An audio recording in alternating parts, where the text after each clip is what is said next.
Hello, everyone, and welcome to the Manure and Mud Management webinar.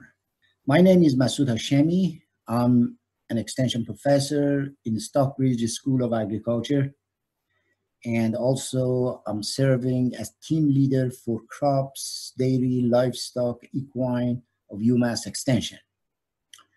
Today, we are going to talk about two major issues that horse farms usually confronting.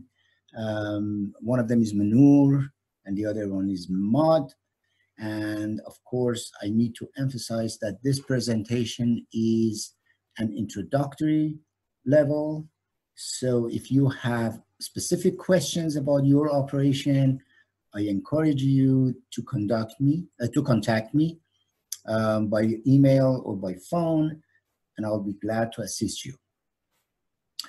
Before I start, I would like to thank Massachusetts Department of Environmental Protection and EPA for providing funding to us so we can work with horse farms.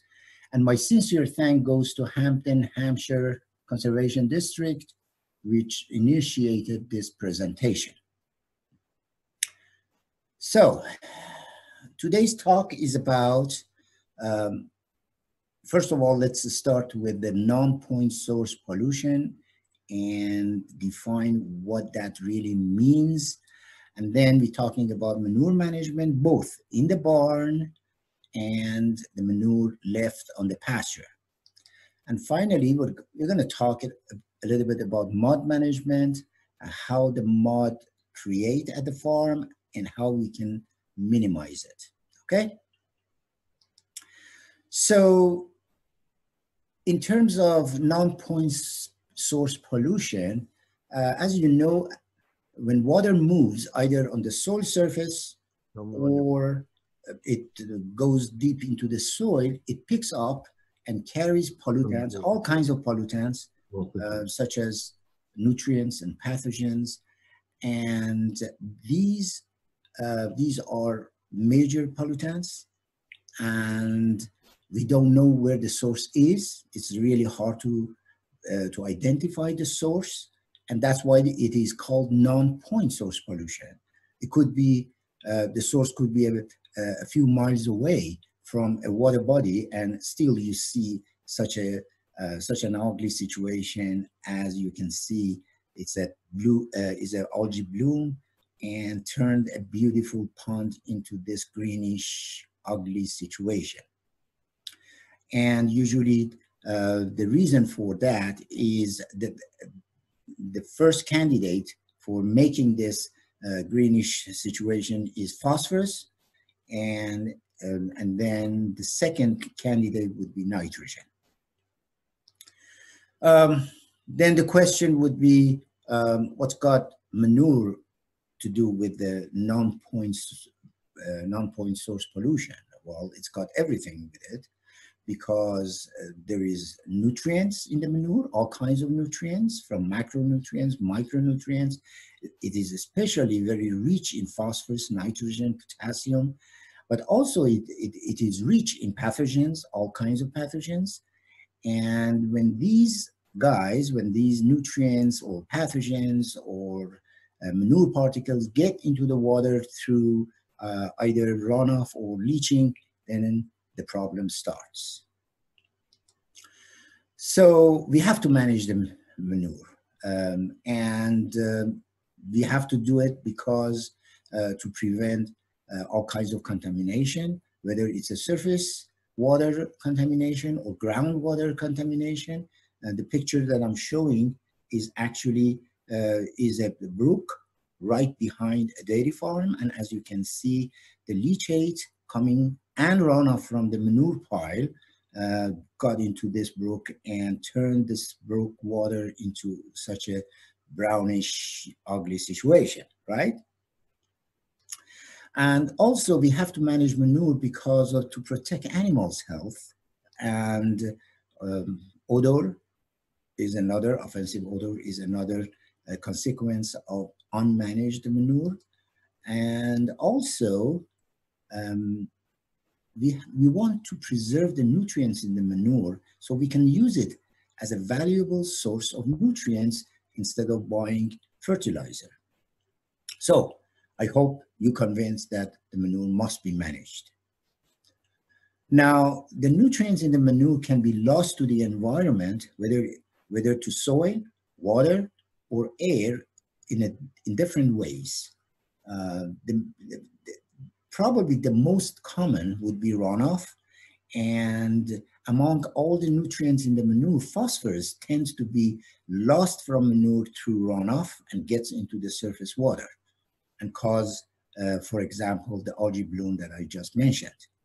But other ways to lose the nutrients are leaching. Usually nitrogen is lost from manure through leaching. It goes down and got down and down and eventually gets into the underground water, including the well water. Volatilization of ammonia is something that happens all the time. Whenever we smell manure, that's actually ammonia that comes out of the manure. And I usually say it's money in the air.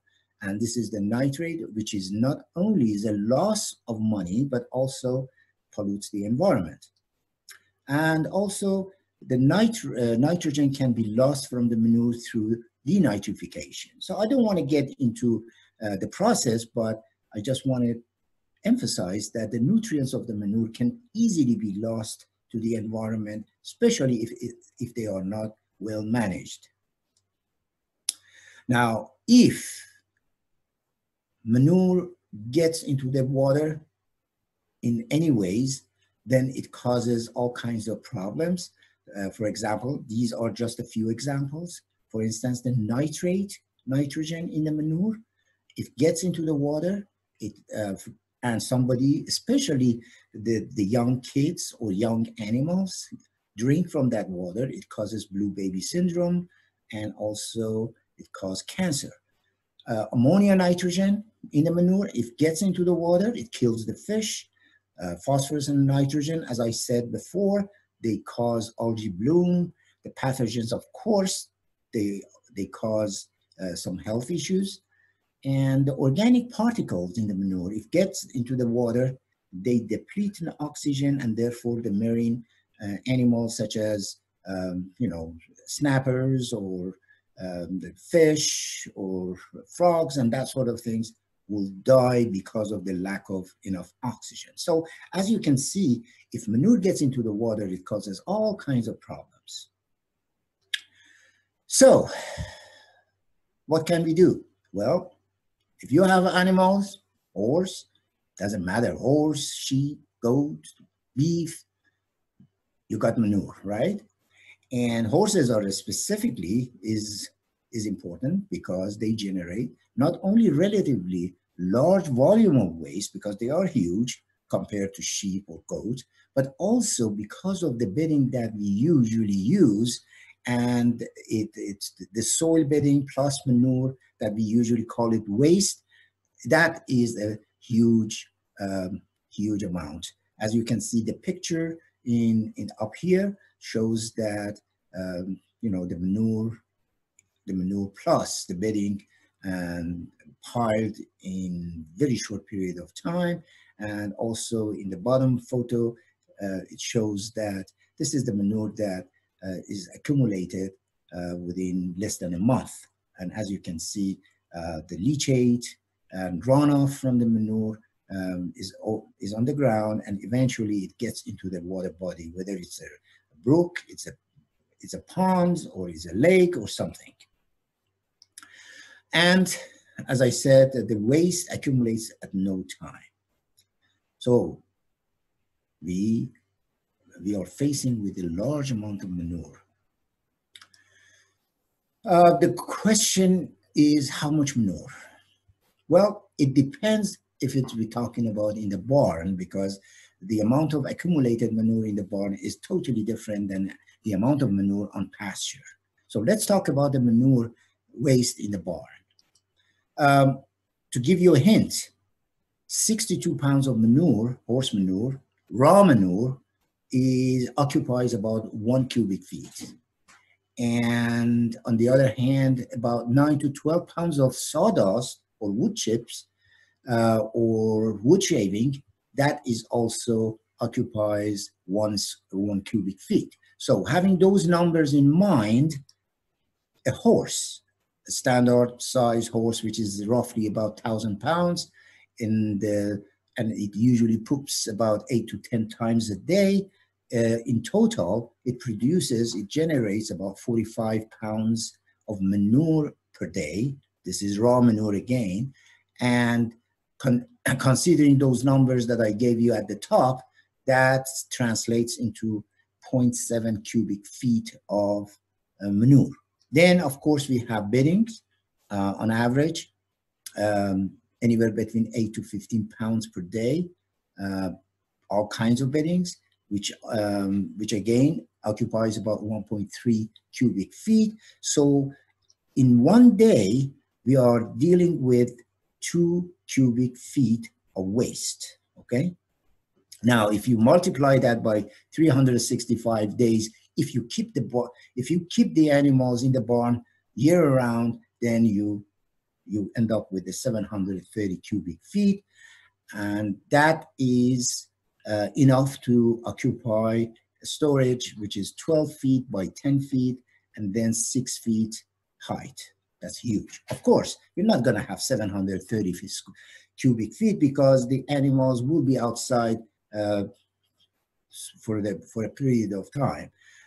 But it potentially a horse can accumulate this much waste in a year. That's a lot.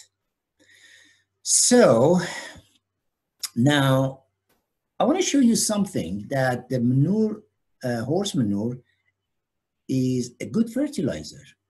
So if you look at this column, it tells you the different animals, different types of animals produce different amount of manure. Horse, as I said, is 45 pounds of manure. This is raw manure without beddings. And if you look at the nutrients in the manure, and you compare, I purposely turned those horse manure and beef cattle and the dairy cows into white so you can compare those three. And as you can see, the amount of nitrogen, phosphorus, and potassium in horse manure is, if it's not better than dairy cow, is pretty much the same. It has 12 pounds of nitrogen per ton. 1 ton of manure has 12 pounds of nitrogen, has 5 pounds of phosphorus, 5 pounds of phosphorus, and about 9 pounds of potassium.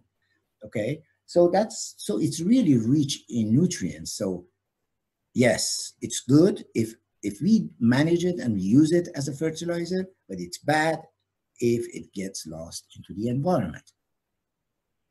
So the question is, if the horse manure is such a valuable source of nutrients, then the question is why horse manure is so unpopular. Nobody wants it. I mean, you can't even give it away for free. So what makes it so unpopular? As I said, the raw horse manure is as good as any other livestock manure, and you can use it directly to fertilize your plants. What makes it bad is the woody materials that we use as beddings, and the woody materials, again, could be sawdust, could be wood chips, could be wood shavings, could be wood pellets, could be all kinds of woods. And why those woody materials makes manure bad is because those woody materials are really rich in carbon. So they are basically consist of carbon and next to zero nitrogen. So when you add it to the soil, you're actually adding only carbon to the soil, no nitrogen. Now, when you do that, the soil microbes, they need carbon, and they are very happy that you add carbon to the soil because they need carbon for the energy, to make energy out of it, but they also need nitrogen to make proteins, okay? So the microbes are not like us, that we eat proteins, whether it's a meat or it's a legume. They need to make their own proteins, and in order to do that, they need nitrogen. So they need both carbon and nitrogen. And the question is how much? Well, ideally, the carbon to nitrogen ratio should be, the maximum should be 25 units of carbon to 1 unit of nitrogen. And if you have more nitrogen, that's even better. But a minimum acceptable ratio of the carbon to nitrogen is 25 carbon to 1 nitrogen, okay? Now, if you look at some of these examples, for instance, different kinds of materials, agricultural soils is anywhere between 8 to 14 to 1, so that's good. Legume hay, 15 to 19 to 1, it's good because it's less than 25 to 1.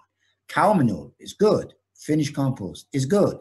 But as you go down, the corn stalk, yeah, it's not really so good. But the corn stalk will be decomposed within a year or so and become available. But the rye straw is really bad compared to anything else. But if you think the rye straw is bad, then look at the sawdust. It's 500 to 1. So when you add woody materials to manure, you're actually, the carbon nitrogen ratio is not acceptable. And when you add something like that to the soil, the microbes happy, they get enough carbon, but they get nitrogen from the soil because they compete with the root of the plants, and they are much, much, much stronger competitor. They get nitrogen from the soil and they leave nothing for the plant, and therefore plant gets stunted, yellow, and finally die. And that's why nobody wants. They tried it. They tried horse waste, and they spread it on the lawn, they spread it on the vegetable garden, and it killed their plants and say, enough is enough, they don't want it. So what can we do? Well, the only option that we have with the manure or waste that we collect from the barn is composting, okay? Now, so the barn manure management has several steps. As you know, first of all, you have to collect it from the stalls, and then you have to store it somewhere, and then you have to treat it. That's the only option you have. You have to compost it, or you have to pay a big money to haul away. So it's totally up to you. And finally, once the compost is finished and ready to be used, you apply it to the land. It could be a vegetable garden or could be pasture. And finally, the last step in barn manure management is controlling nuisance, mostly flies, okay? So those are, when we're talking about manure management in the barn consists of those 5 major steps. Of course, in this talk, because of the limitation of time, we're not going to talk about all of those things, but I am going to briefly touch on in these 3 items or components of the barn manure management: storage, composting, and then land application. So the manure storage, well, I've seen they store manure everywhere, but in a good way, the manure storage should be on a high ground, should be dry, and the maximum slope that you can have should be about 4%, okay? And it shouldn't be on the paddocks. And I've seen a lot of horse farmers that they pile manure on their pastures or in the paddocks, and those may cause some parasite issues, okay? And it's good that it's vegetated, and therefore it prevents to some degree, it prevents runoff, but at the same time, it causes some issues with the parasite. So it should be at least about 100 foot from wetlands. When I say wetlands, wells, drainage way, any water body. And also it should be far away from neighbors. And this guy just stored the manure next to the fence of the neighbor. So that's not really acceptable, okay? And the other important thing when about the storage is the covering.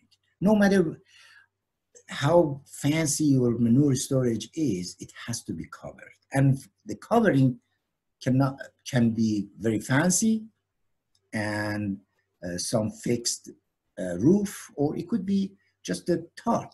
Okay, I show you. This is a very good storage. The walls are concrete. The floor is compacted gravel, very good. And then this lady has a tarp that covers the manure storage, covers from rainfall, and covers also from flies. So it's a good way to manage manure. This guy, again, on the pasture, but at least it has a cover. And so that tarp, so covering is very important. And it could be fancy like this one. This is a permanent roof, and this shed or shelter can be used for different purposes, including storing manure. So how big the storage should be? Roughly for horse and cattle is about 72 square feet, and that is enough for 6 months per animal.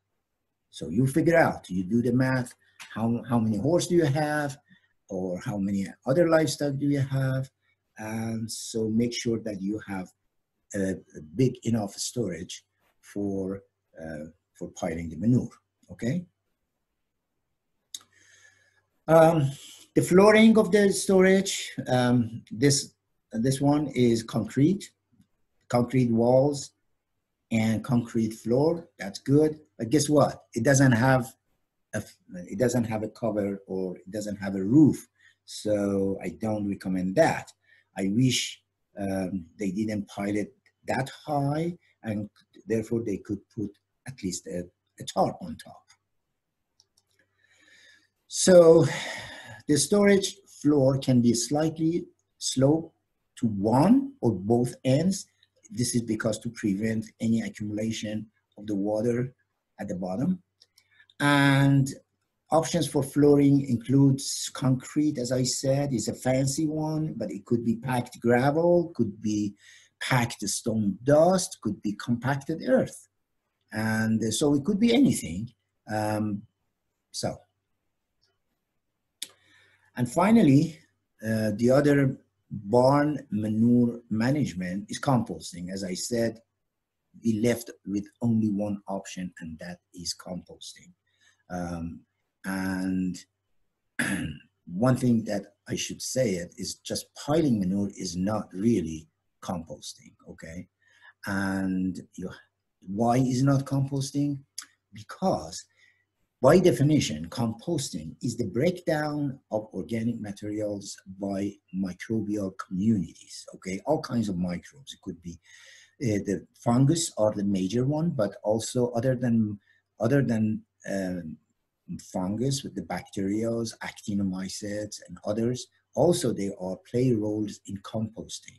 And like any other living organisms, they need three things. They need food, well, there is plenty of food, and also they need oxygen for respiration. They also need proper amount of moisture, and finally, they need a proper temperature.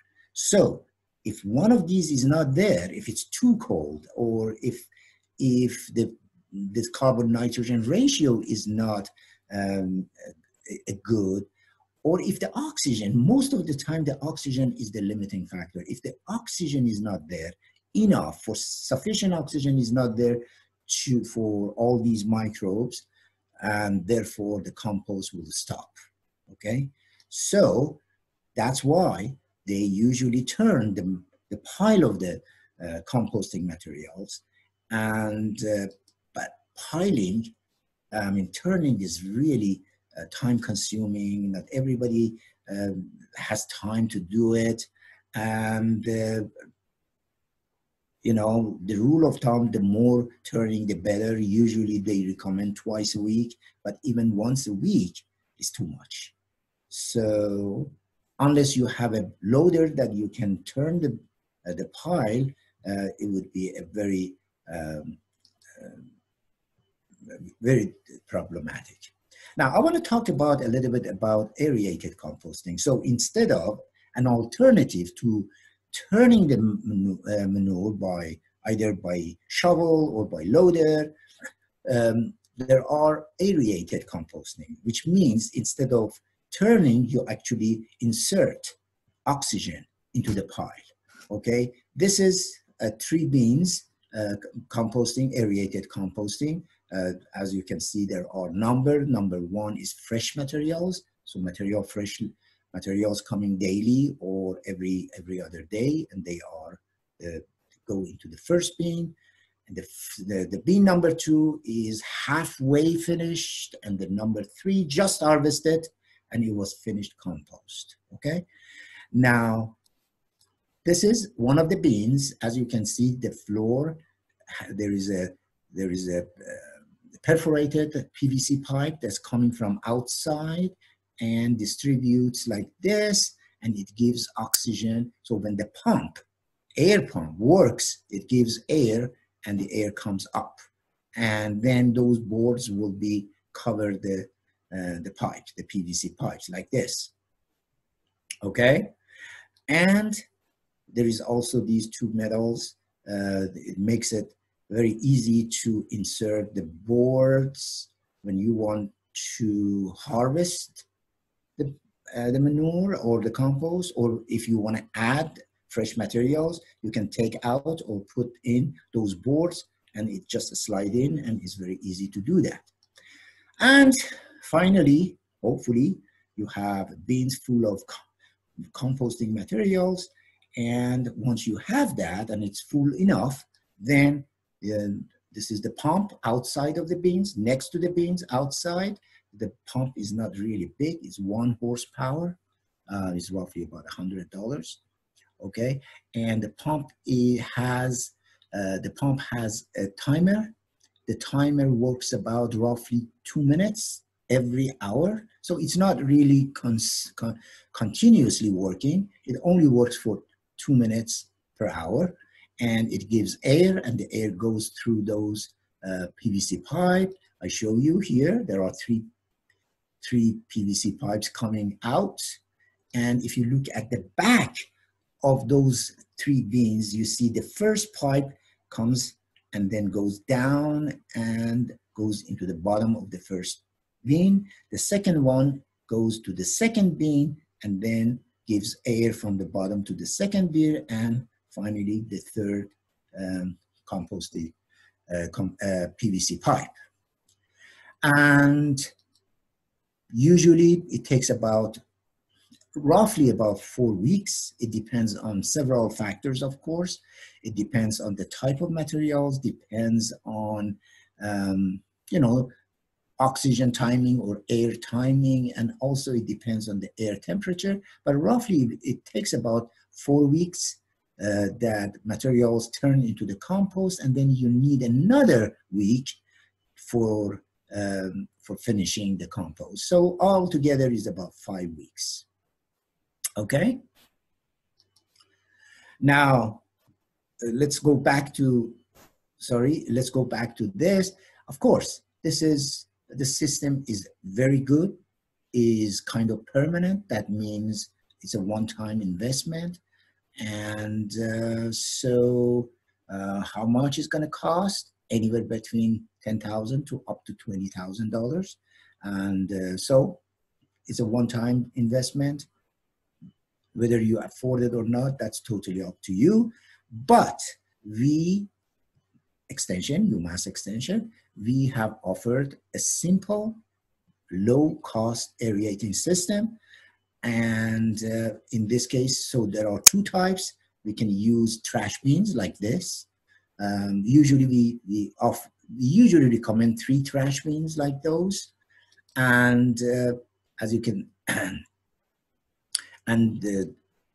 so as you can see, the bottom, make a hole, and then there is a pipe that goes in there, and the pipe will be attached to a leaf blower. The leaf blower, again, is very cheap. The leaf blower is connected to a timer. The timer, exactly like The fancy one usually works about 2 minutes each hour. It could be an electric source. It could be a solar. And so it gives enough air to one bean. Actually, it gives more air that needed for one bean. You can actually make it branch, and with one leaf blower, you can actually send air to 2 beans. But again, those are very cheap, anywhere between $50 to $60, and they last very long. So some people rather to have one leaf blower for each trash bins. In fact, the major cost of this system is the cost of the bins. That they're usually expensive, about $300, $350. But again, they last forever. Now, so those are the trash bins that they usually good for only 1 or 2. Let's go back. These bins are usually hold about 750 pounds of waste. So that is good only for 1 horse, sometimes 2 horse. But if you have more than 1 horse, then you need a pile. So these perforated PVC pipe, as you can see, first of all, remember, these are pre-fabricated. So the holes are already there. And I strongly suggest that you get, if you decide to have this kind of system, buy a PVC pipe that has 2 rows of holes like those, because in this case, when the air comes, it would be like a V shape. So it actually goes into all parts of the pile. And make sure that you put a cap at the end. And this is just for demonstration, but if I want to do this, I usually make a groove into to the soil and put the PVC pipe in the groove. These are the pile, and as you can see, there is a 1 horsepower pump with the elbows. It attaches to that pipe. The pipe could be 10 foot, could be 20 foot, could be 30 foot. In this case, it's a 20 foot, but it could be even longer. Remember that this 1 horsepower, it creates enough air for not only 1, but even 2 piles of 20 or even 30 feet long piles, okay? So if you have another pile right here, if you have many horses and you want to have 2 piles, then that's fine. You can actually make it branch and send the air through the second. Now, for your information, we have step-by-step instruction for trash bins composting, aerated composting bins, and also for these pipe. You can find it in our on our website, which is ag.umass.edu/crops, dairy, livestock, equine. And so the fact sheet is there with the pictures, step by step. And if I'm not wrong, I think even we gave them the price of each sections or each part. So that's another alternative to those fancy aerated composting system.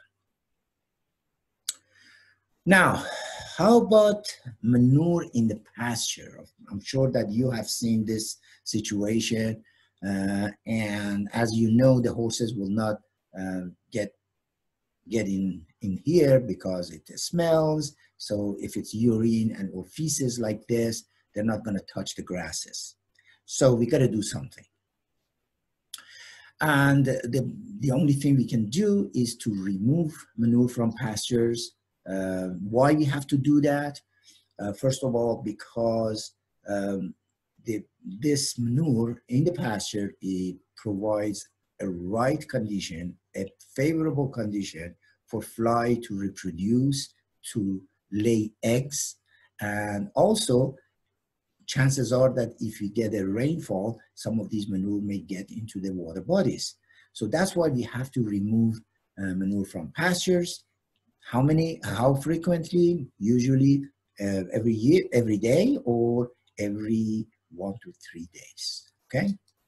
Now, we have to do that not only to prevent fly breeding, but also it's good for the animal's health, and also it controls mud and also minimizes the loss of the nutrients through runoff. Okay? Now, this raw manure that you collect from the pasture, you can use it directly. You can add it directly to your vegetable garden or shrubs or pastures directly with no problems. As I said before, the horse manure is bad when it is mixed with the woody materials.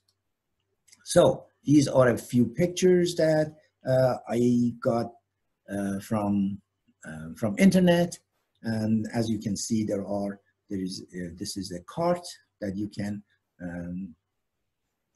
pull it by ATV or a lawnmower and collecting manure.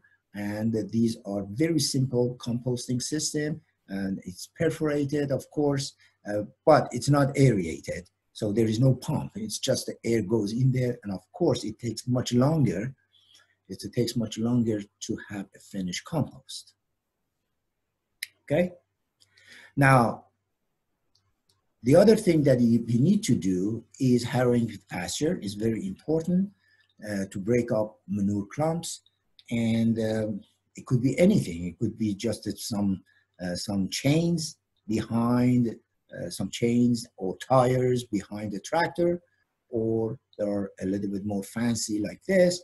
But we have to do it, and we have to do it frequently. I would say definitely not longer than once a week. Okay, and you have to do it because, and when you add manure to the pastures, make sure that you spread it in a thin layer. Okay, because of this, because the flies do not lay eggs in thin layers. Usually, flies lay eggs when the manure is about 4 to 5 inches, at least 4 to 5 inches high. So if you spread the manure in thin layer, they usually don't lay eggs in there. So that was that for manure management. And as I said, it's just an introductory level. I'm sure that you have some specific questions about manure management in your operation. And as I said, please send me an email and I will be glad to help you out. Now, about the mud management, and the very first question that I have for you, just look at this.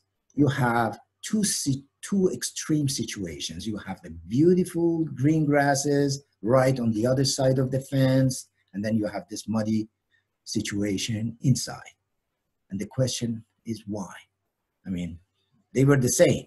Why it turned into such an ugly situation? Mud, which is bad for the environment, but even more so is bad for the animal.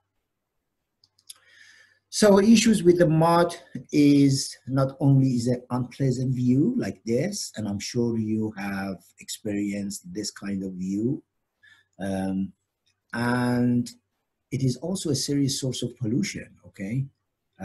It takes only one severe rainfall that takes a big portion of those mud into a water body. It creates unsafe footing, and when it dries, it turns into dust, which is bad for neighbors, for us, and for the animals. And also it increases the fly breeding areas. So how mud creates? Well, the very number one candidate for making mud in our farm is overgrazing. Okay? And also, when we let the animals to have access to wet soil or wet pastures, that also is another reason for creating mud. Soil compaction, especially in high traffic areas, is another reason for seeing mud in our operation. Runoff rainwater from barns and shelter roof, that's another reason. And finally, if we have so much organic matter, such as hay on the ground or manure, that sort of thing, those are also like sponge. They hold the water and they don't let it go. So those are the major reasons for having mud in our operation. Let me show you this. This is a mid-sized paddocks, right?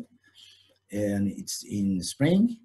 Yeah, I know there is still snow in there. And just by looking at these paddocks, I can identify several issues. The first issue is this. First of all, it was overgrazed. It was overgrazed in the previous fall, okay? So they let the animals to graze all the way down to the soil. And now in the spring, instead of seeing a green pasture, short but green pasture, we don't see it, okay? And it usually takes about a month or two to see something comes out of the soil. So that's issue number one, overgrazed. Issue number two, well, somebody drove into the paddocks. That's a no-no, okay? When the soil is wet, nothing, no equipment, no tractor, no ATV, nothing should be driven into the paddocks, okay? Number three, there's a compaction. And I want to show you the compaction is because you know that near the fence is very compacted because usually the horses get water or feed around the fences and therefore it's so compacted and therefore it shows the effect of compaction on muddy situation. The water is still there, okay? We don't see water in here because it's less compacted than in here. So what about issue number four? Number four, this guy saw this mud and threw some hay and some woody materials, sawdust, everything to so-called dry this section. It actually caused problem. The mud problem is going to be even worse. And this mud is not going to go away for a much longer period of time because these organic materials holds the water like sponge. And so adding some organic matter to a muddy situation like this is a no-no, okay? So you see, these are the major reasons: overgrazing, compacting the soil or driving into the soil, and also adding some not collecting manure from the pasture. These are all sources of mud.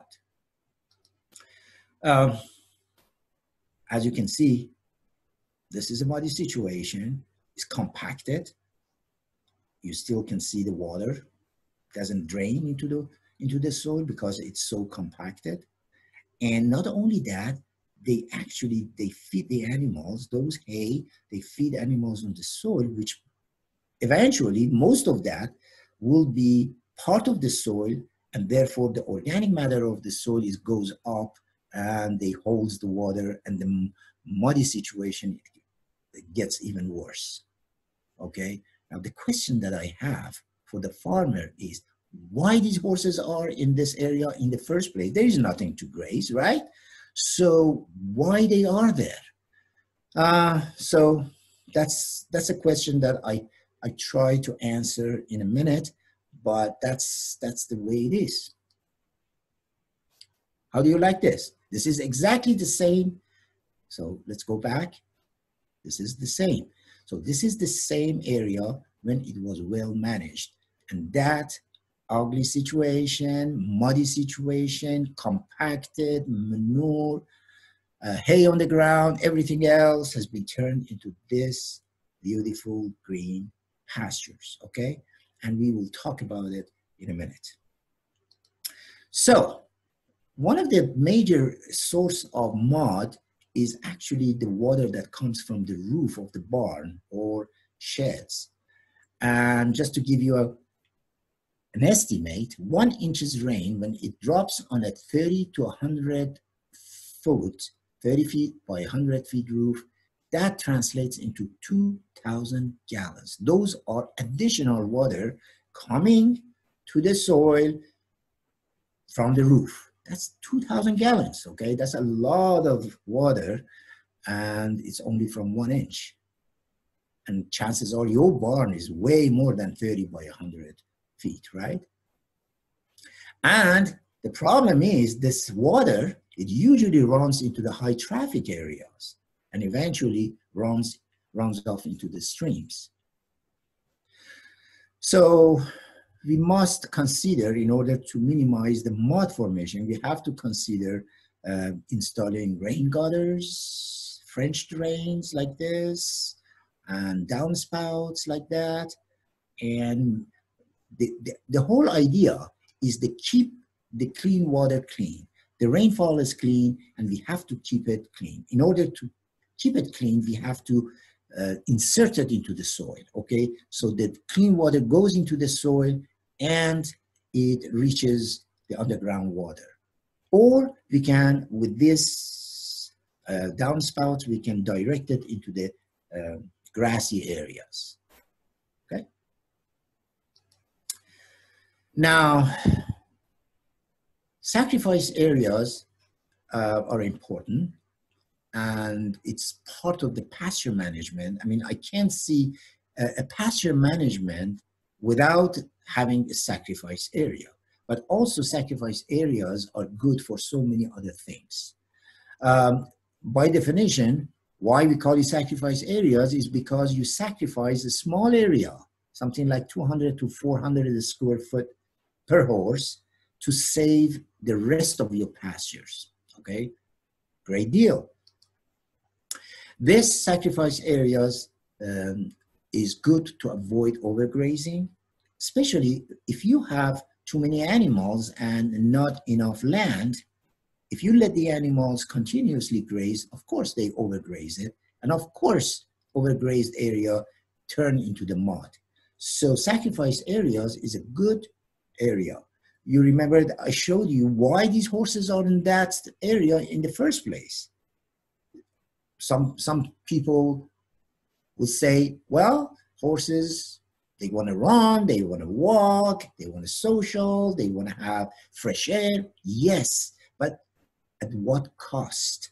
They're going to ruin the pasture. So you can keep the animals in sacrifice areas. They have social, they can walk, they have fresh air without ruining the pastures, right? So the sacrifice areas is the fundamental part of each animal operation, especially horse farms. And also sometimes you want to keep the animals in the sacrifice areas to control their forage consumption. And this is especially important when the horses become obese. And in order to prevent obesity, we have to keep them for some time, for some period in the sacrifice areas, and only let the animals to be on pasture for a certain period of time. And also it's to avoid compaction. When the pasture is wet, when the soil is wet, as I showed you, you don't want to let the 1,000-pound animals get into that, because it compacts the soil, and the compact soil simply means mud condition. So when the pasture and soil is wet, we want to keep the animals in sacrifice areas until they get dry. And also sometimes during the year, especially during the month of July and August, we call it summer slump, the pasture is not growing actively. So if we continue, let the animals to be outside while the plants are not growing actively, they overgraze it, okay? And so in order to prevent such a situation, we have to keep the animals in the sacrifice areas and limit their access to the pasture to only a couple of hours. And sometimes the sacrifice areas become handy. We can keep the animals in there when we want to apply some chemicals, such as lime. So, excuse me. So, how we can establish a sacrifice area? In general, you can scrape you should scrape the land for about excuse me. You have to scrape the land, whatever size you have, about 12 inches. And when you scrape it, then you can put some large gravels in there, okay? We call it soft base, and is large gravels. And then on top of the large gravels, you put what we call it geotextile fabric, okay? Those black layers of clothing, you can put that. So that cloth prevents mixing the above layers with the below layers. And then on top of the geotextile fabric, you put anywhere between 3 to 4 inches or 5 inches of smaller gravel, okay? And then at the top, about anywhere between 2 to 3 inches, you put what we call it footing materials. Now, footing materials could be anything. Remember that, first of all, before I talk about the footing materials, remember that it's very highly recommended that you surround your sacrifice areas, any confinement areas, with a vegetated buffer, okay? And now back to the footing materials, it could be anything. It could be wood chips, which I don't like it.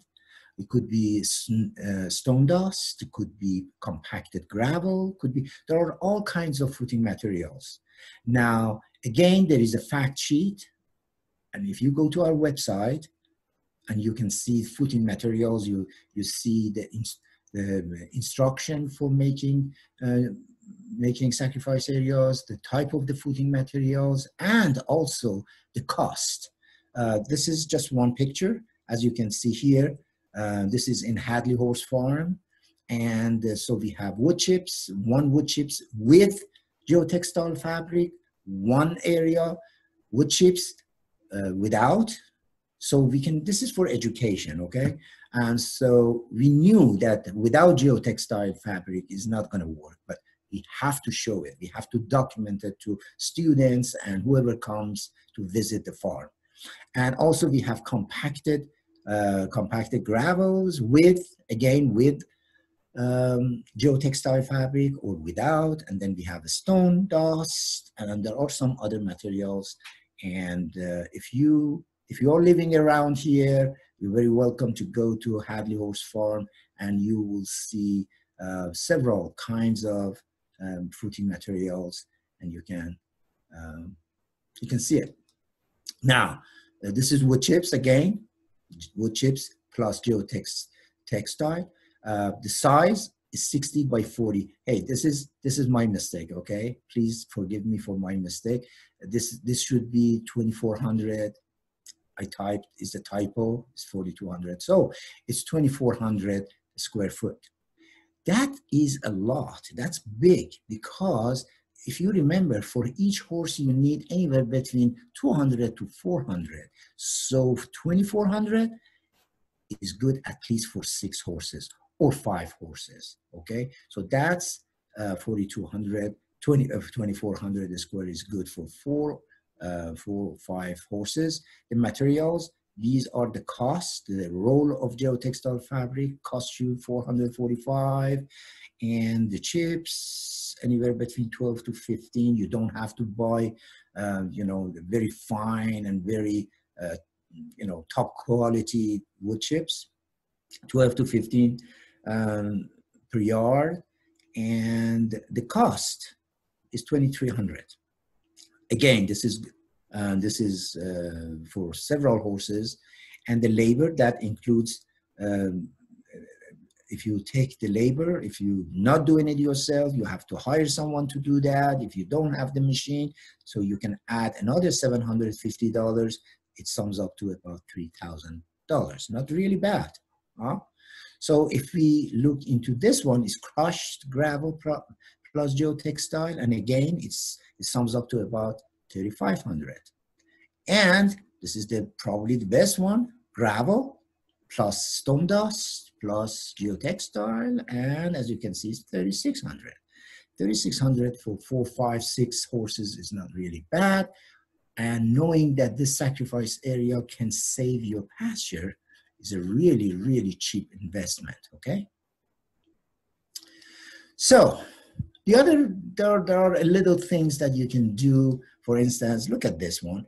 I mean, this is the water container. And as you can see, because it's a high traffic area, the horses coming for water and they coming all the time. And look at this, they turn this pasture into a muddy situation. I mean, it's not mud now, but with one rainfall, it turns into the mud. And the mud extends itself. And so by rotating watering can, or in this case, look at this. As you can see, it's a feeding areas, and it turned it into this. And so by rotating the feed and water containers, you can avoid, or you can minimize, to some extent, you can control the mud in the pastures. Okay?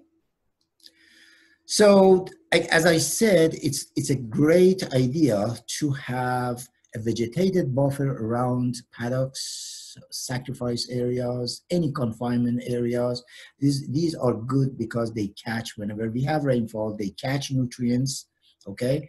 And the grasses like this can be grazed by animals, or you can plant flowers, you can plant shrubs, trees, Christmas trees, whatever you want, and you can use it, or you can even sell it, okay? So it doesn't have to be grass.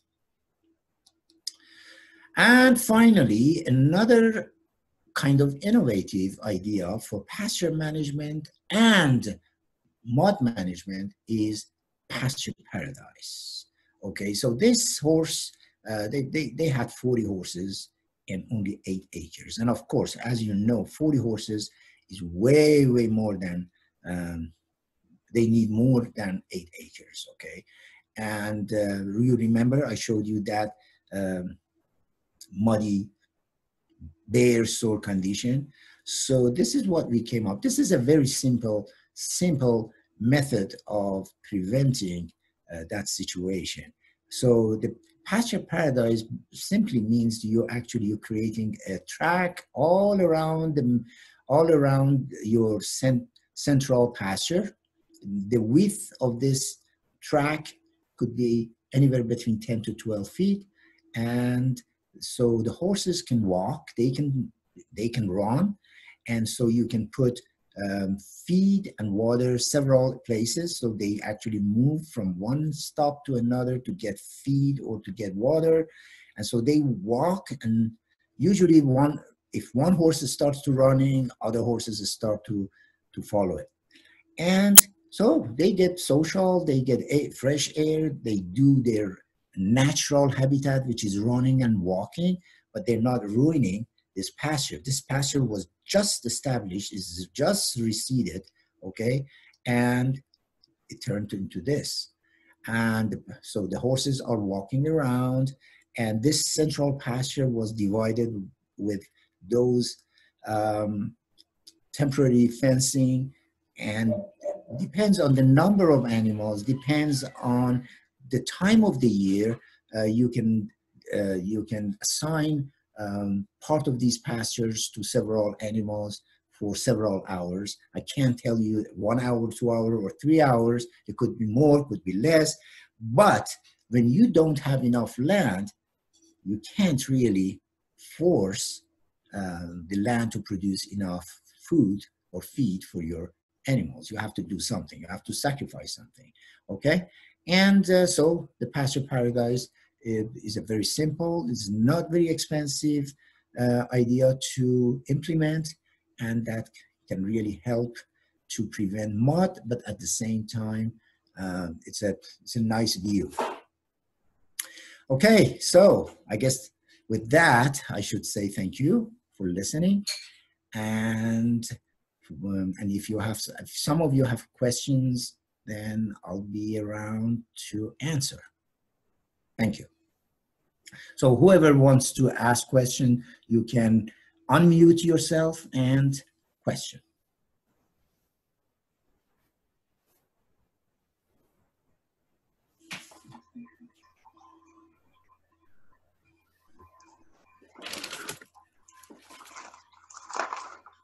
I have a question. Sure. This is Diane. Yeah. I noticed that you were spreading the manure on the pasture. Yeah. And I always thought that might be a problem for spreading parasite eggs. Well, I didn't spread, sorry, I didn't spread manure. I spread compost. Oh, okay. When you said to harrow the pasture. Okay. Yes, for harrowing the pasture, you're spreading, you're actually, the manure is already there. Right. And it's dried, right? And then you're using chain, you harrow it, and you make it a very thin layer. And usually that takes care of the parasite and also flies, and also it uniformly spread the nutrients more uniformly. Yeah. Okay, and the horses will eat the grass? Well, if you give it a few days, yes. Okay, while I'm asking a question, I have one more question. Of course. Which is any medicines that a horse might have, or a dewormer, or parasite eggs in the composted manure?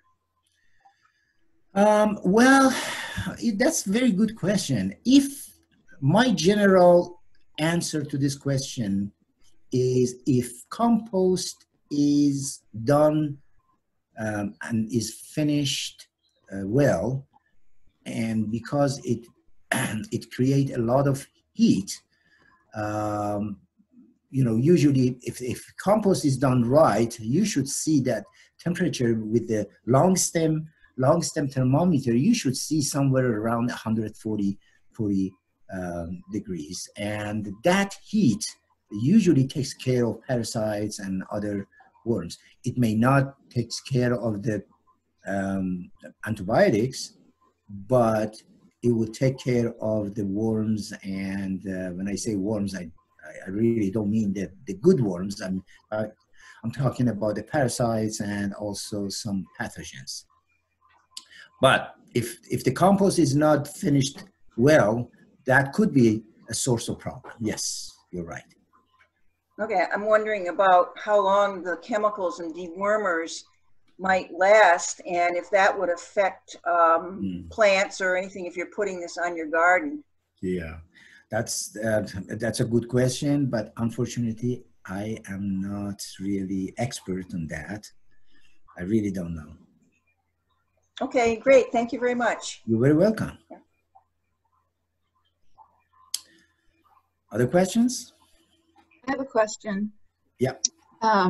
So in using the perforated PVC pipes and laying them horizontally, what keeps the manure from stopping the holes up? Oh, it doesn't. We did it several times. The manure doesn't get into those holes. I promise. Okay.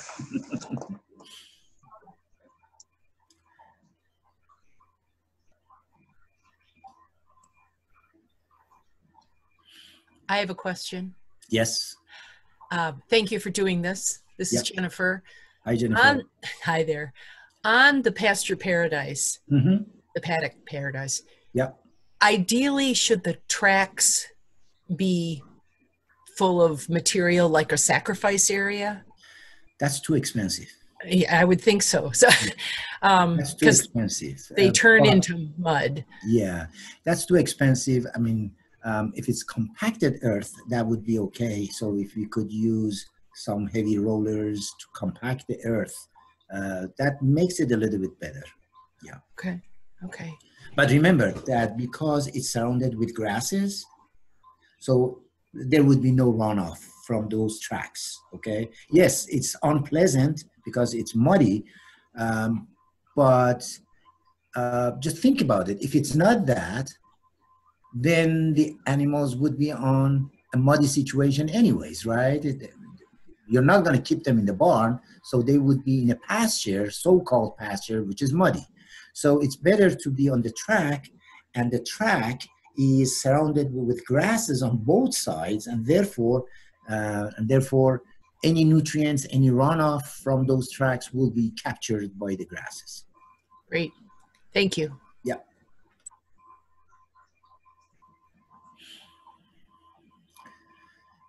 Okay. But again, if you have questions, if some question comes to your mind, and please contact me. I already wrote my email. Is very simple, straightforward. Is Masoud, M-A-S-O-U-D, @umass.edu. Irene, my assistant, already recorded this. And also the other thing is, if you need a PDF copy of my talk, I'll be happy. Just send your email and I will send a copy of my talk to you. Okay? I hope that works. And so with that, thank you very much and goodbye. Thank you.